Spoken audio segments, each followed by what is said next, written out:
3 months in and it's still here. Not sure if I expected to have it, but nonetheless this is the final review of the Fujifilm X-Pro3. And when I bought the camera 3 months ago from Chris' house, I'm gonna put his Instagram right here. Go ahead and follow the guy. He's an amazing human being, and he's also a good friend of another YouTuber that you guys probably know already, even Ranft, who is doing all kinds of photography videos and street photography and business videos.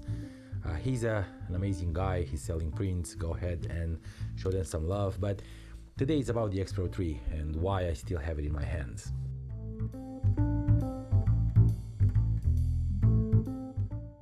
Hey, what is good guys, Chris here, welcome back to the channel, and today we're talking about the camera that probably is one of the most debated and hated camera in the Fuji lineup.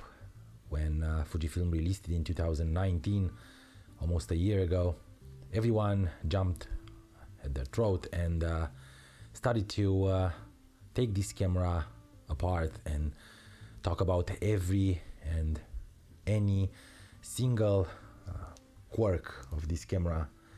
And I'm not sure if that's a bad thing or a good thing, but for me, quirks and perks are part of the equation. We do have cameras that we like and cameras that we hate. This is none of them. In terms of design, the X-Pro3 is a great camera. It's built out of magnesium alloy. It's very solid in hand, very sturdy. You will probably be able to beat this camera up for many years. I do love the fact that it still retains that beautiful design of the X-Pro2 and even X-Pro1. It feels very professional. It also feels like you're holding a real camera, not a toy. Most of the mirrorless cameras are light, and you have that feeling that you might break it if you're using it too much. This is not one of them. Like I said, he does have a heft to it and it feels very well in hand. And if we're talking about the design, like I said, it's very similar to the X-Pro2. It does have all the knobs and all the dials and buttons that the X-Pro2 has, except for one, that is the D-pad on the back. This one doesn't have a D-pad, and it doesn't bother me at all, but there's some who are using that feature, those buttons, and they're very pissed because Fujifilm chose to remove that array of buttons. And I'm not sure if that's a bad thing or a good thing. For me, it's a good thing because every time I'm holding the camera, and now I have a thumb grip that I always use with this kind of cameras. But even if I don't use the thumb grip, my thumb actually rests on this side of the camera right here, and I have a tendency to press those buttons, and this is not very good because you can easily change settings and mess up with your composition and your exposure and everything else, your focus. So the D-pad is, or removing the D-pad is a great thing for me. The other thing is the screen on the back that is part of the design. This screen flips down, not up. And no, it won't face you if you're trying to shoot yourself or photograph your family and you want to jump in the photo. You won't be able to see anything on the screen in this position. The only position that you can see is from the back, because the screen, like I said, it flips back. It's a bit weird, and so many people said that this is a bad idea, and I am not totally sure that is a great one, but definitely not a bad idea. This camera also provides a very small screen right here on the back that is meant to show you the film simulation or the settings, depending on what your preference is and whatever you're choosing to have on the back. For me, this is actually a reiteration of the X-H1 that has that screen up here, or any other DSLR in the past that has that screen to show you the exposure compensation, also the shutter speed and the ISO, everything. You're gonna have it right here on the back, which might not be perfectly practical, and every time when you're putting your camera up you won't be able to see those. But who's looking at the camera to see the settings all the time? You're setting it, you're shooting the photo, then you look on the back, see that you're good with it. There are things that you should adapt, and I think this camera is all about adaptation. Now, the beautiful part of this camera is the fact that it combines a EVF, which is an electronic viewfinder, as well as a OVF, which is an optical viewfinder. These two together will actually name the camera Pro, because you will be able to shoot in all kinds of conditions, even in low light, being able to focus through this OVF and be able to see through the OVF and not through the lens. You'll be able to visualize your composition just like in a DSLR, though on a DSLR you are looking through the lens, which means whatever you see, it's whatever the lens sees in front of you. This one, it's just a let's say a prism that you're looking through and be able to see the scene in front of you. It does have a quirk though. You won't be able to use it with long lenses, not even with this 56mm f1.2, because it blocks at least half of it. I think this is a mistake that Fujifilm did in the X-Pro2 and continue to do it in the X-Pro3. But for those of us who are nostalgic of shooting film cameras or even DSLRs, this is a very nice addition. And in the end, if you are focusing and trying to center your subject, this will be very helpful. But it also has the EVF, which is very bright and high resolution. You will be able to manual focus using focus picking, or even a standard method of focusing when you are zooming in to get closer to the subject, and just use the lens to the zoom ring or the focus ring to zoom in and focus, and you'll see exactly what you want to see and be able to focus through the EVF. I love that. Also, the back screen has a good resolution. I think it's around 1.6 million pixels. It's not bad, and for just viewing your photos, for reviewing what you shoot, I think it's pretty good. The other thing that I hate is the fact that Fujifilm used just a very tiny portion right here under the lens mount, and that will affect some of the tripod users, because some tripods has a a little bit thicker plate and it will hit the lens depending on what you're shooting.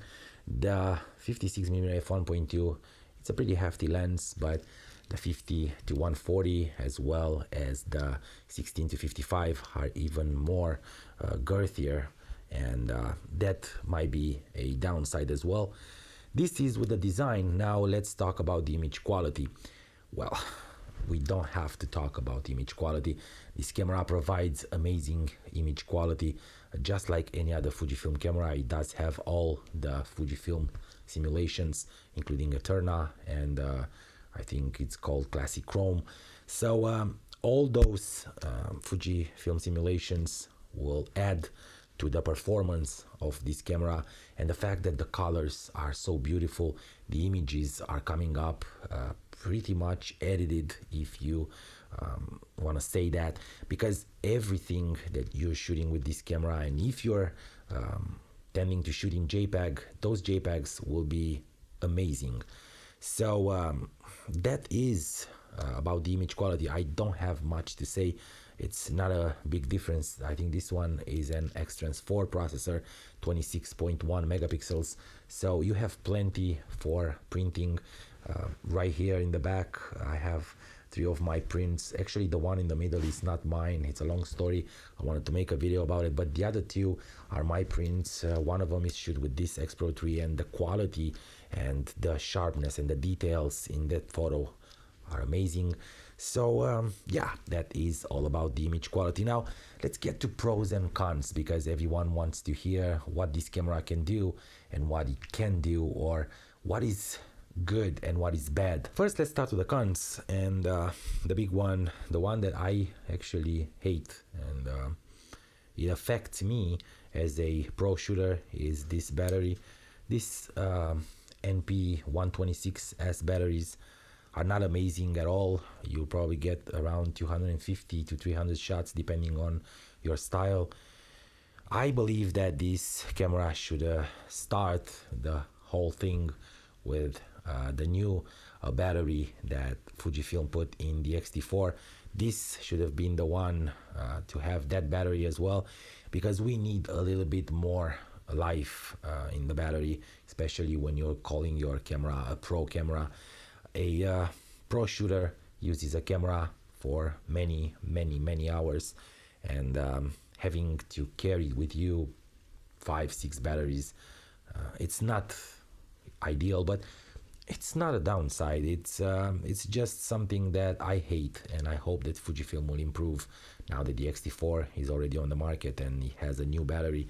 Maybe all of them will switch to that. Another downside for me is the fact that the OVF is not fully usable, especially, like I said, when you're using long lenses. It blocks at least half of this beautiful prism, and I don't like that, because I would love to be able to shoot from time to time using the OVF. Other than the 27mm f2.8 that I love, and on this camera feels very well, and even that you need to shoot it without the lens hood, because if you put the lens hood on, it's gonna cut the image in half, and it's gonna be hard for you to see the entire composition, the entire frame. There are not so many lenses that you can use with the OVF, so I can say that this one is just a feature, but not a usable one, and definitely not a pro one. Another problem for me is the fact that the back screen flips down 180 degrees, and that is a downside, especially when you're trying to shoot overhead.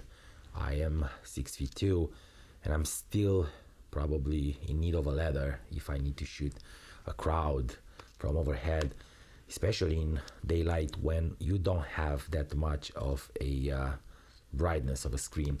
And still, even if you have, when you're raising the camera up, you won't be able to see at that angle exactly your composition and your framing. That is a little bit weird if you're asking me.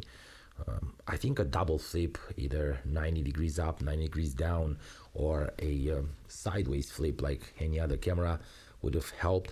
But I understand why Fujifilm put this to maintain this vintage look. I'm very fond of this small screen on the back. Like I said, for me it's very helpful to see my settings or the film simulation if I'm shooting JPEG. It is very helpful though, because it's very close to my face, and usually on my face it gets dirty very fast with sweat and oils, and I'm not sure how long it's gonna hold. Hopefully this is a sapphire screen and you won't scratch that much or that easy. And yeah, that is pretty much it in terms of cons for this camera. I do love that the grip is a little bit deeper than the X-Pro3, and that is a pro, and because I started with it, let's go with the pros. I do love the fact that we have the exposure compensation dial right here, and you can always change, especially if you're shooting aperture priority, you can change your exposure compensation to get the perfect exposure. I also enjoy the fact that they kept the shutter speed and ISO on the same dial. I didn't want to have another dial here. The camera looks clean and beautiful with this flat part, and being that it's a rangefinder style camera, it actually looks very well, and it creates that vintage look. I do enjoy as well that you will be able to switch the OVF and the EVF using this small knob right here, or a lever, whatever you want to call it.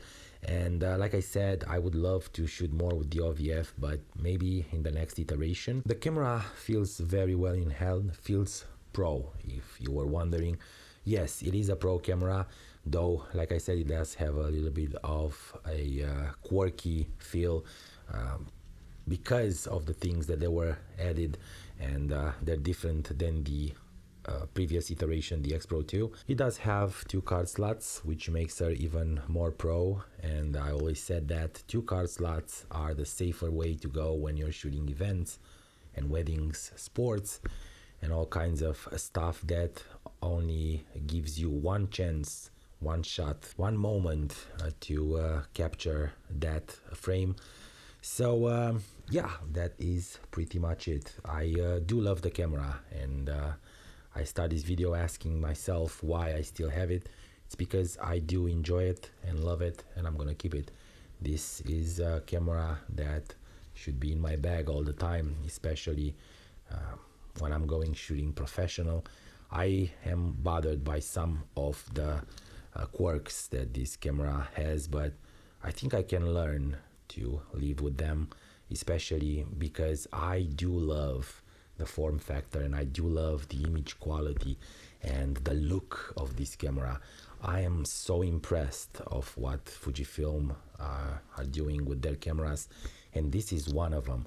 I think that the next iteration should be a little bit improved. I think they should listen to us and change a few things, but other than that, I don't have anything to complain about it.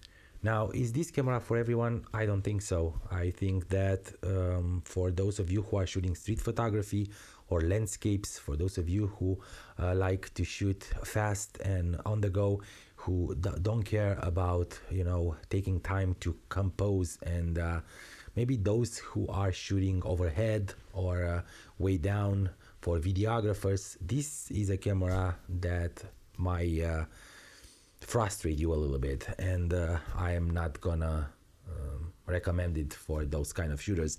But if you're shooting portraits, if you like to take your time and compose the frame, if you are into vintage looks, if you like the image quality more than the image quantity, if you consider shooting without looking at the screen on the back, well, this is exactly what you will need. And I put all the lenses that I have on this camera. They all look good, they all feel good in hand.